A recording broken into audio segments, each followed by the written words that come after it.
We have been long overdue an employment bill, and you might think, well, employment bill, that doesn't mean anything to me. I'm a temp, but actually some of the discussions that have been going on within the government in recent years is all about giving people like you, who government sometimes think are precarious workers, giving them a bit more stability. And so the things that might come up in the employment bill later this year may be around giving you a right to request a contract that more accurately reflects the hours that you work. So that's kind of looking at tackling people who might be on 0-hour contracts, who might literally from one day to the next not know whether they've got work and or whether they've got income.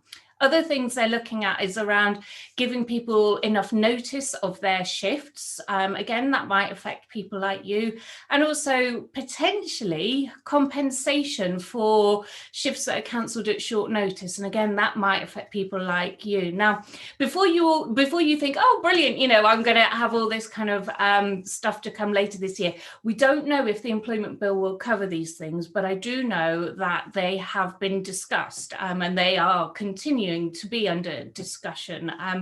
Also, I don't know how it's going to work for the recruitment agency sector, because the stuff I've just outlined kind of would potentially be very significant and make it very difficult for recruitment agencies to place temporary workers at short notice. And that is the whole point sometimes of a recruitment agency. So I expect there may well be some provisions for people to choose to opt out of some of those things, if indeed they are covered in the employment bill. So again, we don't know what's coming, but for sure, if you sign up to IWORK's newsletter, or if you Pro Medical or whatever agency you're with, we'll keep you updated on all of these things. So yeah, do keep in touch and keep up the good work that you're all doing. And thank you so much for listening.